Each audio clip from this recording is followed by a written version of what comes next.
আসসালামু আলাইকুম। দৈনিক আর নিউজ সংবাদে সবাইকে স্বাগত জানাচ্ছি। আমি তানভীরা টুইঙ্কেল। শুরুতেই দেশের সংবাদ। 4 দিনের রাষ্ট্রীয় সফর শেষে ঢাকার উদ্দেশ্যে জাপান ছেড়েছেন অন্তর্বর্তী সরকারের প্রধান উপদেষ্টা ডক্টর মোহাম্মদ ইউনূস। শনিবার স্থানীয় সময় বেলা 11টা 20 মিনিটে ঢাকার উদ্দেশ্যে রওনা হন তিনি। বিষয়টি নিশ্চিত করেছেন প্রধান উপদেষ্টার প্রেস উইং। প্রায় 46 ঘন্টা বন্ধ থাকার পর দৌলতদিয়া পাটুরিয়া নৌ রুটে পুনরায় লঞ্চ চলাচল শুরু হয়েছে।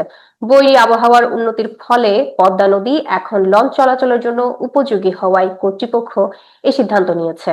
শনিবার সকাল 6:45টার দিকে দৌলতদিয়া পাটুরিয়া নৌ রুটে পুনরায় লঞ্চ চলাচল শুরু হয়েছে। পবিত্র ঈদ উল আজহা উপলক্ষে পরিবারের সঙ্গে ঈদের আনন্দ ভাগাভাগি করতে ঢাকা ছাড়বেন অধিকাংশ মানুষ।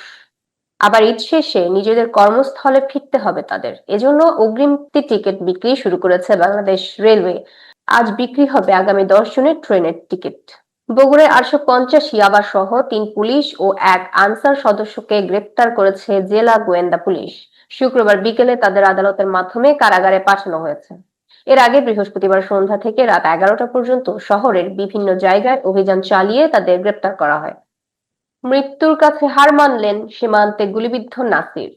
ঝিনাইদহের মহেশপুরে ভারতের সীমান্ত রক্ষী বাহিনীর গুলিতে আহত বাংলাদেশি নাসির উদ্দিন মারা গেছেন। গুলিবিদ্ধের 13 দিন পর চিকিৎসাধীন অবস্থায় শুক্রবার সকালে মারা যান তিনি। নিহত নাসির উদ্দিন শ্যামপুর পশ্চিম পাড়ার লতাফর হোসেনের ছেলে।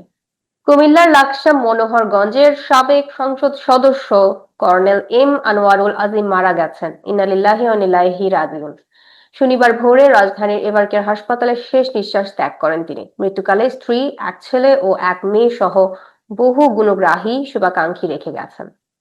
নারায়ণগঞ্জ জেলা কারাগারে বসে জাতীয় বিশ্ববিদ্যালয়ের ভর্তি পরীক্ষা দেবেন স্থানীয় অনলাইন পোর্টালের সাংবাদিক জান্নাতুল ফেরদৌস জিশান। শনিবার বেলা 11টায় কারাগারে তিনি ভর্তি পরীক্ষায় অংশগ্রহণ করবেন। সম্প্রতি এক মামলায় তাকে গ্রেপ্তার করে কারাগারে পাঠানো হয়েছে। নিজেকে রাজনৈতিক কর্মকাণ্ডে অযোগ্য মনে করে জাতীয় নাগরিক পার্টি থেকে পদত্যাগ করেছেন হাজীগঞ্জ উপজেলা শাখার সমন্বয়ক মুহাইমিনুল ইসলাম সিফাত। শুক্রবার নিজের ব্যক্তিগত ফেসবুক আইডিতে দেওয়া এক পোস্টের মাধ্যমে তিনি এই সিদ্ধান্তের কথা জানান। নোয়াখালী জেলা শহর মাইজদীর প্রধান সড়কে গতিরোধকে কোনো চিহ্ন বা সতর্কীকরণ নেম প্লেট না থাকায় উল্টে গেছে একটি ট্রাক। শুক্রবার ভোরে জেলা শহর মাইজদীর মোহাম্মদিয়া হোটেল অ্যান্ড রেস্টুরেন্টের সামনে এই ঘটনাটি ঘটে। রাজধানীর নয়াপল্টনে তারুণ্যের সমাবেশ সুশৃঙ্খল রাখতে এক পর্যায়ে একজন হকারের গায়ে হাত তোলার অভিযোগ এসেছে যুবদল ঢাকা মহানগর দক্ষিণের সম্পাদক রবিউল ইসলাম নয়নের বিরুদ্ধে। এ সংক্রান্ত একটি ভিডিও ভাইরাল হয়েছে। এ বিষয়ে নয়ন অনাকাঙ্ক্ষিত ঘটনার জন্য ফেসবুকে ক্ষমা চেয়ে দুঃখ প্রকাশ করেন। আজ বিক্রি হবে আগামী 10 জনের ট্রেনের টিকিট। এবার আন্তর্জাতিক প্রসঙ্গ।